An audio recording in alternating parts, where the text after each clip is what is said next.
नमस्कार दोस्तों, स्वागत है आपके अपने YouTube चैनल संस्कृत अड्डा पर। दोस्तों, आज की जो वीडियो इसमें हम करने वाले हैं आपके TGT PGT 2024 में होने वाले एग्जामों के लिए महत्वपूर्ण क्वेश्चन।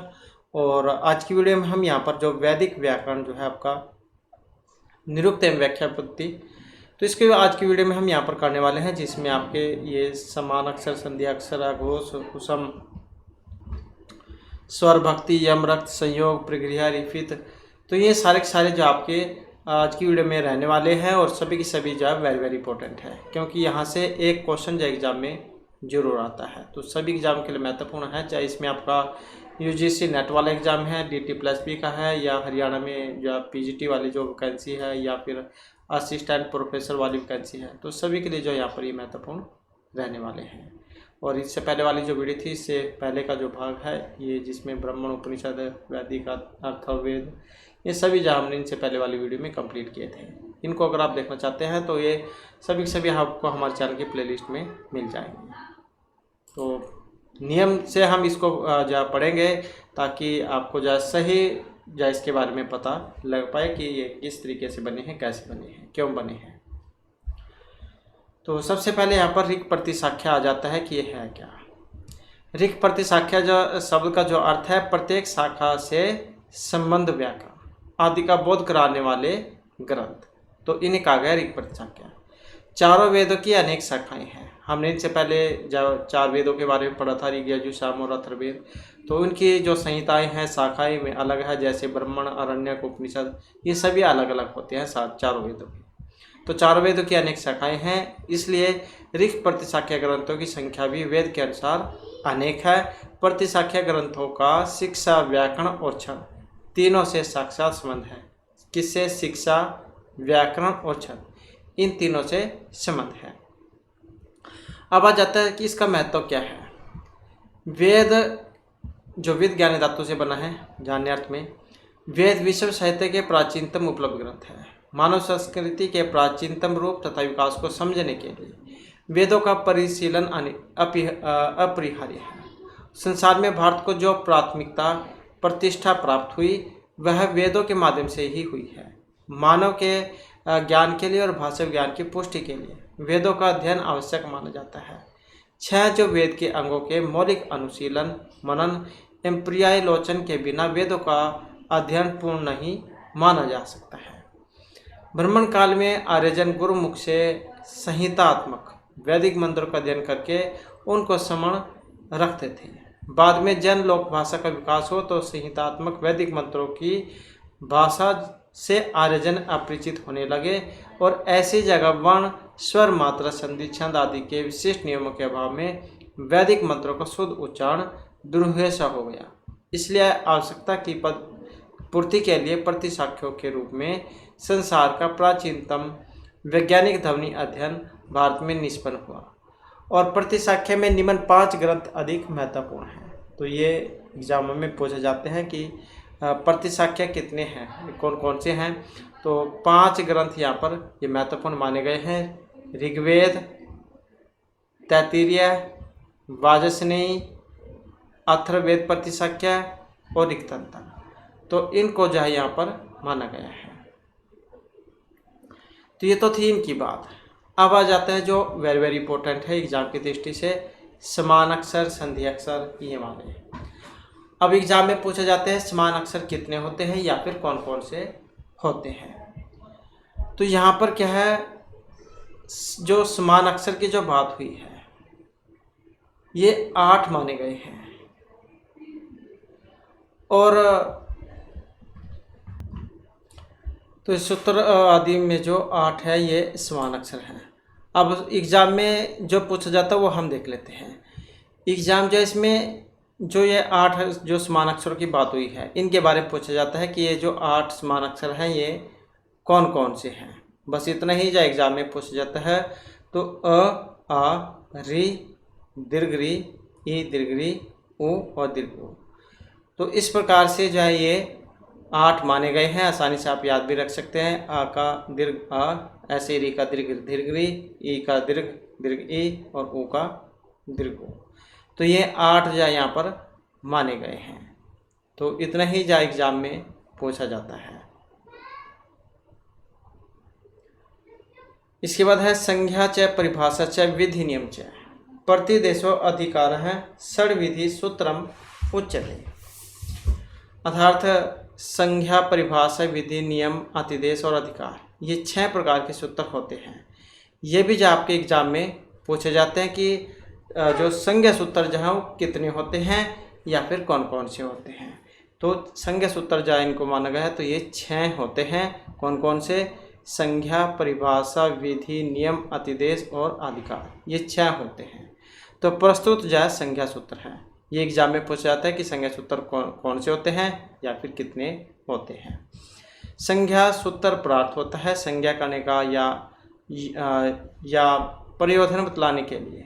इसका जो प्रयोजन है बतलाने के लिए भाष्यकार प्रतिशाख्या के उस स्थल को उद्धृत कर देते हैं जहाँ प्रस्तुत संज्ञा का व्यवहार हुआ है। इसका तात्पर्य है कि उस स्थल को समझने के लिए वह संज्ञा दी गई है, और यदि संज्ञा न की आए तो उस स्थल को समझा नहीं जा सकता। यदि किसी संज्ञा ग्रंथ में व्यवहार नहीं हुआ तो उस संज्ञा के ज्ञान से पुण्य मिलता है, पुण्य प्राप्ति ही उस संज्ञा का प्रयोजन है।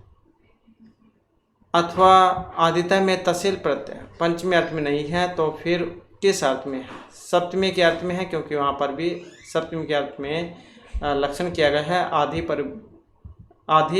परवृत्ति शब्दों सभी वक्तों के अर्थ में तहसील प्रत्यय होता है, और वहाँ अर्थात सप्तमी के अर्थ में ये उदाहरण है आदित्य है, मध्यतः है, पृष्ठ है इत्यादि। इसलिए वह तहसील प्रत्यय सप्तमी के अर्थ में ही है। इस पक्ष में इस प्रकार सूत्र का अर्थ होगा आदित्य है वर्णमाला के आदि में। पठिता प्रथम 8 अक्षर जो समान अक्षर हैं। तो बस एग्जाम में आप ज़्यादा कुछ नहीं पूछ जाता, इतने पूछ जाता है कि समान अक्षर कौन कौन से होते हैं और कौन कौन से वाले हैं और कितने हैं। तो ये 8 होते हैं जैसे कि अभी हमने ऊपर पढ़ा। और एक एग्जाम में पूछा जाता है संधि अक्षर के बारे में। जैसे समान अक्षर 8 होते हैं, संधि अक्षर कितने होते हैं? तो इनकी संख्या 4 होती है। तो यहाँ पर भी ये जो सूत्र दिया गया है ततः चत्वारि संख्या अक्षराणि उत्तराणि। तो यहाँ पर ये जो संधि अक्षर है ये 4 होते हैं। अब 4 जो है यहाँ पर ये कौन कौन से होते हैं तो वो भी हम देख लेते हैं। तो ये वाले जो है यहाँ पर ये 4 होते हैं, इतने ही आपने याद रख लेना है, ज़्यादा कुछ नहीं। तो ए आई ओ औ, ए आई ओ औ, ये 4 संधि अक्षर हैं। और समान अक्षर कितने होते हैं? तो ये 8 होते हैं। तो यहाँ से आप इसको पढ़ सकते हैं। तो जैसे कि हमने पहले समान अक्षर पढ़ा था उसी प्रकार से 4 संधि अक्षर हैं। जैसे अ की ई, उ को अ की इकार, उकार, एकार और ओकार के साथ संधि होने पर जो अक्षर निष्पन्न होंगे उन्हें हम संधि अक्षर कहेंगे, जो यहाँ पर दिए गए हैं ए आई ओ औ। संधि अक्षर संज्ञा का प्रयोजन, कुछ लोग संधि से उत्पन्न अक्षरों को संधि अक्षर कहते हैं। इसलिए पद में प्रयुक्त उस पंचमी के द्वारा ही संधि अक्षरों का समान अक्षरों से अंतर्य सिद्ध होने पर सूत्रकार ने जो उत्तराणी पद का कथन किया है वह संधि अक्षर में ला और ला इन 2 वर्णों के प्रतिषेध करने के लिए किया गया है। तात्पर्य कि यद्यपि ततः पद में प्रयुक्त पंचमी से ही यह ज्ञात हो जाता है कि संधि अक्षर है, तथापि सूत्र ने उदाहरण उत्तराणी पद का प्रयोग इसलिए किया है कि कोई यह न समझ बैठे कि संधि अक्षरों में ल और ल 2 स्वर वर्ण होते हैं। ज्ञातव्य हुए कि इस प्रतिशाख्या में स्वर वर्णों का जो क्रम है यहाँ पर दिया गया है। तो ये अ री दीर्घ री, ई दीर्घ री और दीर्घ ई, उ दीर्घ उ, ए और आई ओ औ और ये लरी, ये यहाँ पर माने गए हैं। तो बस एग्जाम में जितना पूछ जाता है उतनी आपने याद रख लेना, ज़्यादातर जहाँ एग्जाम में नहीं आता है। तो समान अक्षर संधि अक्षर कौन कौन से हैं, कितने हैं, इतने ही एग्जाम में आता है। अब बात आ जाती है यहाँ पर आघोष की। तो अंत्यः सप्त तेषाम आघोषः, आघोष वर्ण कौन से होते हैं तो ये भी एग्जाम में आता है। तो जैसे यहाँ पर सूत्र है ये, तो उन उसम वर्णों में अंतिम 7 वर्ण आघोष या बिना आवाज के होते हैं। जैसे यहाँ पर है तेषाम एवं उष्माणाम अंत्य सप्त उष्माणम, आघोष संज्ञा वेदितव्यो। जैसे ये उसम वर्ण है, सहसा क्या इनकी पहचान कैसे होती है? जब हम इनको बोलते हैं हमारे मुख से जो वायु क्रम निकलती प्रतीत होती है। अ क प अंग इति, अघोष संज्ञा प्रयोजनम अघोषे रेफे रेपिचा इति। और इनको भी आसानी से आप याद रख सकते हैं। कैसे? तो यहाँ पर अघोष को कैसे आप याद रखेंगे? तो हो सकता है यहाँ से आपकी समझ में भी ना आए हों। तो जो प्रयत्न या प्रयत्न के दो भेद होते हैं, एक आभ्यंतर एक बाह्य। आभ्यंतर जैसे 5 और बाह्य 11 होते हैं। तो ये जो बाह्य जो हैं, जिसमें विवार श्वास और इन विवार स्वार श्वास नाद घोष है, घोष अलप्राण महाप्राण उदात अनुदात सवरित, ये वाले जो 11 आ जाते हैं। तो इसमें जो अघोष है, इसमें जो ये पहला दूसरा जो वर्ण है, पहला और दूसरा, ये आएगा आपके अघोष में। और इसके साथ ही जो उसवर्ण है स ये वाले आ जाएंगे। और घोष में आ जाएगा फिर, जैसे इसमें पहला दूसरा था तो जो बच गया तीसरा चौथा और पांचवा, ये आ जाएगा आपका घोष में। इसी प्रकार से अलप्राण होता है। अलप्राण में पहला तीसरा पांचवा वर्ण आ जाता है और महाप्राण में दूसरा और चौथा आ जाता है। तो ये ऐसे आप इसको आसानी से याद रख सकते हैं। तो अघोष में पहला दूसरा और उसम वर्ण, और घोष में तीसरा चौथा पांचवा, और जो अंतस्थ वर्ण है 11वां वे आ जाएंगे। तो ऐसे आप इसको याद रख सकते हैं। हो सकता है आपके यहाँ पर समझ में ना आया हो। तो ये हमने जो उच्चारण स्थान किए थे, आपको जो उसमें अच्छे तरीके से जो है समझ में आ जाएंगे। हो सकता है यहाँ पर आपके कुछ इसमें समझ में ना आया हो। तो इतना आप याद रख लीजिएगा। अघोष वाणी, अघोष में पहला दूसरा आता है और उसम। इसके बाद ये स उसम संज्ञा, युग्मनो स उस्मरणी।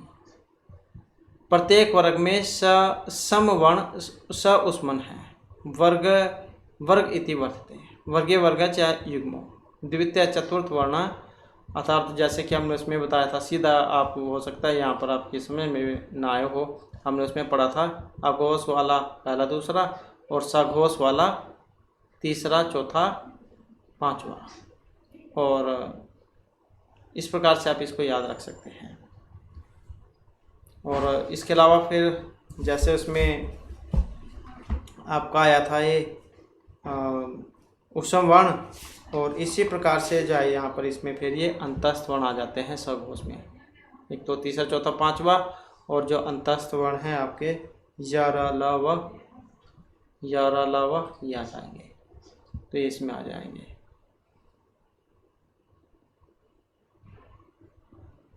इसके बाद आ जाता है स्वर भक्ति। स्वर भक्ति पूर्व भागम अक्षरमंग है। इस उदाहरण में स्विदासित की पूर्व में अध्याय या ऊपरी शब्द नहीं हुई है। पूर्व में बीखी ना होने से विनती में प्लुति नहीं हुई है। तो यहाँ पर भी जैसे स्वर वर्ण पूर्व में हो और व्यंजन वर्ण बाद में हो, तो रेफ बाद में रिवर्णात्मक स्वर भक्ति क्रम उत्पन्न होता है।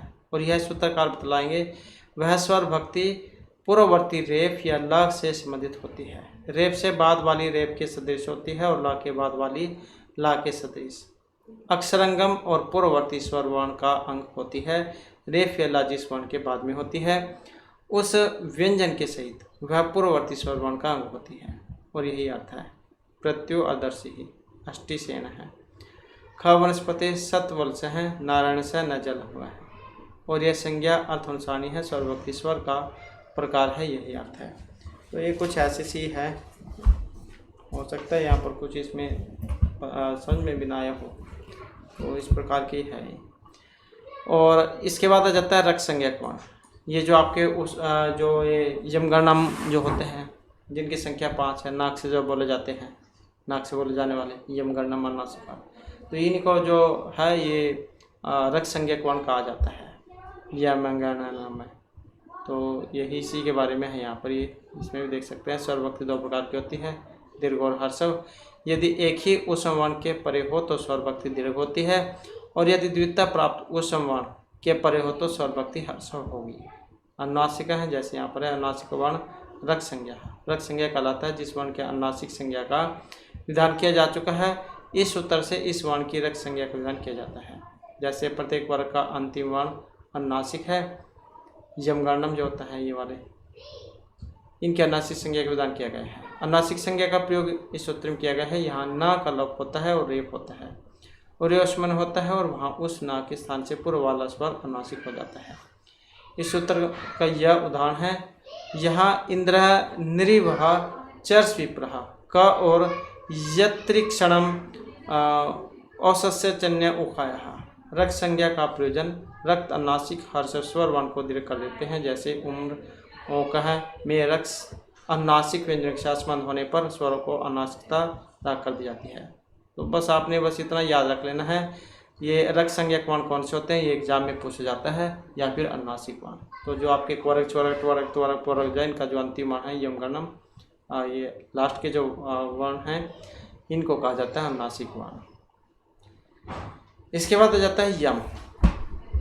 अब जो यहाँ पर आया है कि यम क्या है, यह धर्म का मूल माना गया है और यह हम सबको संभाले हुए है। निश्चित ही यह मनुष्य का मूल स्वभाव भी है। यम से मन मजबूत और पवित्र होता है, मानसिक शक्ति बढ़ती है, उससे संकल्प और स्वयं के प्रति आस्था का विकास होता है। अब यम कितने होते हैं ये भी एग्जाम में पूछ जाता है और कौन कौन से होते हैं। तो यम की संख्या 5 है। अहिंसा, सत्य, अस्तेय, ब्रह्मचर्य और अपरिग्रह है। अब इनके आगे व्याख्या है कि जो जैसे अहिंसा क्या है, आत्मवत सर्वभूतेषु अर्थात सभी को अपने समान ही समझना अहिंसा है। मन वचन और कर्म से हिंसा न करना ही अहिंसा माना गया है। लेकिन अहिंसा का इससे व्यापक अर्थ है स्वयं के साथ अन्याय या हिंसा करना भी अपराधी है। क्रोध करना, लोभ मोह पालना, किसी वृत्ति का दमन करना, शरीर को कष्ट देना, ये सभी इसके अंतर्गत आ जाते हैं। इसके बाद जो सत्य है, सत्य क्या है? सत्य का आमतौर पर अर्थ माना जाता है झूठ न बोलना। सत्य और तत् धातु से मिलकर सत्य बनता है, जिसका अर्थ है यह भी और वह भी, क्योंकि सत्य पूर्ण रूप से एक समान नहीं होता। रस्सी को देखकर सर्प मान लेना सत्य नहीं, किंतु उसे देखकर जो प्रतीति और भय उत्पन्न होता है वही सत्य है। अस्तेय क्या है? इसे भी अचौर्य कहा गया है, अर्थात चोरी की भावना नहीं रखना, न ही मन में चुराने का विचार लाना। धन, भूमि, संपत्ति, नारी, विद्या आदि किसी भी ऐसी वस्तु जिसे अपने पुरुषार्थ से अर्जित नहीं किया जा सकता, किसी ने हमें भेंट या पुरस्कार में नहीं दिया, को लेने मात्र के विचार से ही आस्ते खंडित होता है। कहने का मतलब है जो वस्तु हमारी नहीं है, तो अगर आपके मन में उसका लालच आता है कि मैं इसे प्राप्त कर लूँ, तो वे सारे आस्ते में आ जाएंगे। इस भावना से चित्त में जो असर होगा उससे मानसिक प्रगति में बाधा उत्पन्न होती है और मन रोगग्रस्त हो जाता है। तो यही आस्ते है। अब ब्रह्मचर्य क्या है? इसका अर्थ भी व्यापक है। आमतौर पर जो गुप्त इंद्रिय है इन पर संयम रखना ही ब्रह्मचर्य का शाब्दिक अर्थ है। उस एक ब्रह्म की चर्चा करना अथवा उसके एक ही ध्यान में रखना और उसकी चर्चा करते रहना ब्रह्मचर्य है। समस्त इंद्रियों के संयम के असंकलन को ही ब्रह्मचर्य कहा गया है। अपरिग्रह क्या है? इसे अनासक्ति भी कहते हैं, अर्थात किसी भी विचार, वस्तु और व्यक्ति के प्रति मोह न रखना ही अपरिग्रह है। कुछ लोगों में संग्रह करने की प्रवृत्ति होती है, जिससे मन में भी व्यर्थ की बातें या चीज़ें संग्रहित होने लगती हैं। इससे मन में संकोचन पैदा होता है। आसक्ति से ही आदतों का जन्म भी होता है। मन, वचन और कर्म से इसे प्रवृत्ति को त्यागना ही अपरिग्रह होना है। तो इस प्रकार से ये यमजा 5 यहाँ पर बतलाए गए हैं। और इसके बाद आ जाती है संयोग संज्ञा। तो ये संयोग संज्ञा क्या है? संयोग तो व्यंजन सन्निपात है, व्यंजन वर्णों का मेल, जिसका मतलब है सन्निपात, ये संयोग कहलाता है। तो इसके बारे में है यहाँ पर ये व्यंजन मेल का संयोग है। संयोग संज्ञा भवति यथा प्राप्त वस्त्रमुष्टम भविष्यम। संयोग संज्ञा है प्रयोजनम, स्वर अनुस्वार उपयुक्त है, द्विरोच्यते संयोगादि इति। इदानीं वर्णानां स्थानानि उच्यन्ते। जैसे यहाँ पर है इसके बारे में बताया गया है कि व्यंजन वर्णों का मेल सम्मिलित व्यंजन वर्ण संयोग संज्ञक होता है। इसका उदाहरण है संयोग संज्ञा का प्रयोजन स्वर वर्ण या अनुस्वार से अव्यवहित बाद में आने वाले संयोग का प्रथम वर्ण द्वित्व को प्राप्त करता है। अब वर्णों के स्थान बतलाते हैं। तो इस प्रकार से है ये संयोग संज्ञा। और इसके बाद ये प्रग्रह संज्ञा है। और एक एग्जाम में जो है जैसे यहाँ पर इस संयोग संज्ञा जो है, इसमें आपका जो संज्ञा प्रकरण है इसमें भी इसके बारे में आता है। संज्ञा प्रकरण में संयोग संज्ञा करने वाला सूत्र, तो हलो अनंतर संयोग ये वाला सूत्र है जो संयोग संज्ञा करता है कि आचों के व्यवधान से रहित हलों की संयोग संज्ञा हो, अर्थात जिन दो व्यंजनों के बीच में स्वर ना हो तो उन दोनों की मिलकर संयोग संज्ञा होती है। तो ये संयोग संज्ञा करने वाला सूत्र भी एग्जाम में जहाँ पूछा जाता है। इसके बाद आ जाता है जो यहाँ पर प्रक्रिया संज्ञा। ओंकार ओम मंत्री पर जो है प्रक्रिया, संबोधन आमंत्रित से उत्पन्न अर्थात संबोधन पद के अंत में विद्यमान ओंकार यह यहाँ पर प्रक्रिया संज्ञक होता है। तो ये भी एग्जाम में पूछा जाता है। प्रक्रिया संज्ञा करने जो वाला सूत्र है, तो इदुद्वय द्विवचनम जो सूत्र है ये प्रक्रिया संज्ञा करता है। एग्जाम में आ जाए तो जो आपके असंधि जो है असंधि प्रकरण उसमें आता है ये वाला। इदुद्वय द्विवचनम प्रक्रिया से प्रक्रिया संज्ञा और प्लुत प्रक्रिया चिन्ह से प्रकृति भाव होता है। तो ये एग्जाम में कई बार जब पूछा जाता है तो ये भी जो आपने याद रखना है। आगे फिर इसी के बारे में यहाँ पर बतलाए गए हैं। जैसे ओमकार है, आमंत्रित है, आमंत्रित जाता है, प्रक्रिया संज्ञा भवती, विष्णुति प्रक्रिया संज्ञा प्रयोजनम प्रकृत्येति। यद्यपि अरिफिति विसर्जने के ही क्रम से अ और ओंकार होने का विधान किया गया है, तथापि वह अरिफित विसर्जनीय अपने अव्यवहित पूर्ववर्ती वर्ण के साथ अ और ओंकार होता है, क्योंकि प्रस्तुत सूत्र में अरिफित विसर्जनीय स्वर वर्ण और सघोष व्यंजन पर परे रहते अपने अव्यवही पूर्ववर्ती वर्ण के साथ एक वर्ण माना जाता है। पुनः में जो विसर्जनीय है वह इससे रिपित है। यहाँ पर एक और है कुछ, इसलिए इस विसर्जनीय को अव्यवहित पूर्ववर्ती वर्ण के साथ एक वर्ण के समान नहीं माना जाता। और यहाँ अव्यवहित पूर्ववर्ती वर्ण अवकृत रहता है और रिफित विसर्जनीय से रेख हो जाता है। सूत्र का नंबर। अरिफित विसर्जनीय को भी अव्यवहित पूर्ववर्ती वर्ण के सहित एक वर्ण के समान माना जाए तो यहाँ ऐसा रूप बनेगा। पुनर्ह द्विर्विही पुनर्अंतरिक्षम, जो सीता पाठ में उपलब्ध पाठक के प्रतिकूल है। यहाँ पर विसर्जनीय के अनंत तकार है जो न स्वरवर्ण है और न ही संघोष व्यंजन है, इसलिए इसे अरिफित विसर्जनीय को अव्यवहित पूर्ववर्ती वर्ण के सहित एक वर्ण के समान नहीं जाना चाहिए। अरिफित विसर्जनीय को एक वर्ण के समान माना जाएगा तो ऐसा रूप बनेगा जिसका कोई ऐसे संहिता न बना ले। इसलिए इस उत्तर में स्वर घोषवत प्रह को रखा गया है। कर्ण आदो प्रक्रियाति एतच्च सूत्र में स्वार्थम अभिधा उत्तर सूत्र ऐसे प्रक्रिया संज्ञा अधिकरोति अतः अधिकार सूत्र में एतत् ननु अधिकार सूत्रम प्रार्थ भवति एतत्तु स्वार्थम अधिधाय प्रार्थे भवति।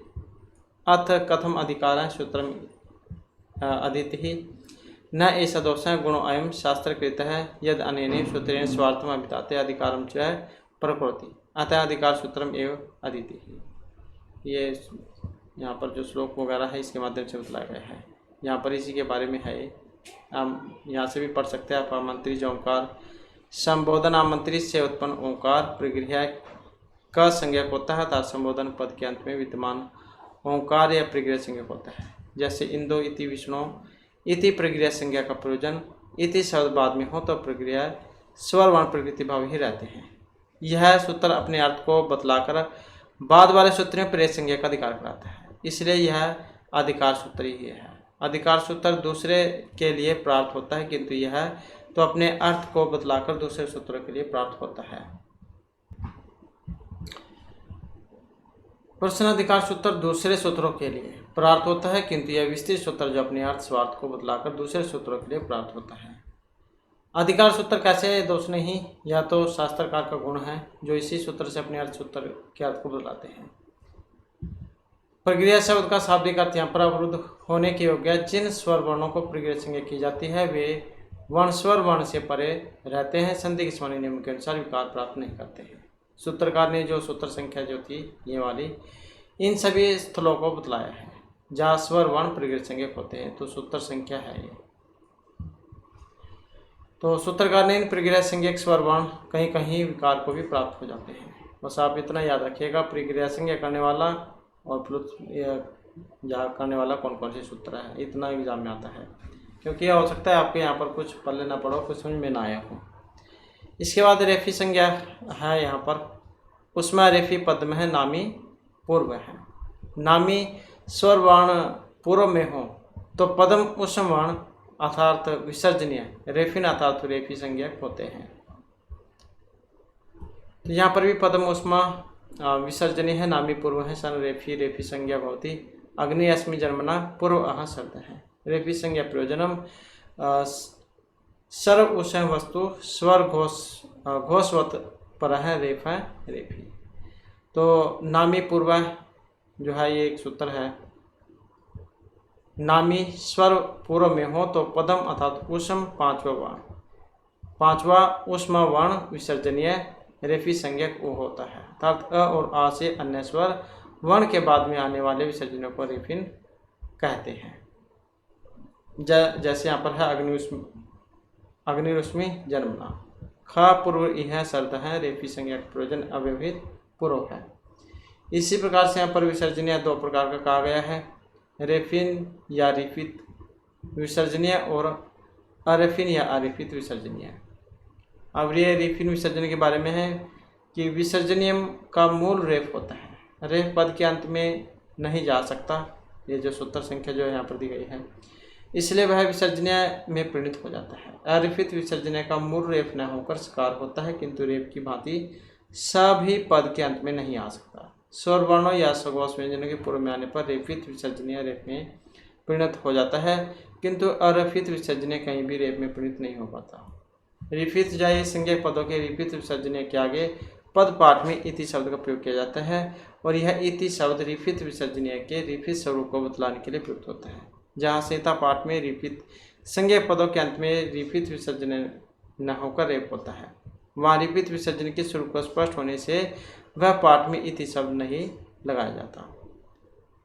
तो इस प्रकार से है, हो सकता है आज की वीडियो में आपके कुछ समझ में भी नहीं आया हो, लेकिन ये आपके जो एग्ज़ाम सिलेबस है उसमें पूछा गया है, आपने सिर्फ इसमें इतना याद रख लेना है। और जैसे वो वर्ण आया था, संधि अक्षर कितने हैं, और ये प्लुत जो प्रक्रिया संज्ञा करने वाला सूत्र कौन सा है और प्रक्रिया संज्ञा करने वाला कौन सा है, तो ये यही एग्जाम में ज़्यादातर पूछ जाते हैं। और फिर जो नेक्स्ट वीडियो इसमें इससे आगे का जो नेक्स्ट पार्ट जो है निरुक्त अध्याय, उसको जो हम शुरू करेंगे। हो सकता है आज की वीडियो में आपको यहाँ पर कुछ समझ में न आया हो, तो क्योंकि ऐसे थे यहाँ पर ये भाग इसका, तो यहाँ पर जो एग्जाम में 2-3 पूछे जाते हैं। उष्म वर्ण भी आपको पता है, अनुनासिक भी पता है, समान अक्षर संधि अक्षर कौन से हैं, कितने होते हैं। फिर नेक्स्ट वीडियो में जो इससे आगे का जो भाग है उसको हम क्या करेंगे। और दोस्तों हमारे साथ अंत बनाने के लिए धन्यवाद।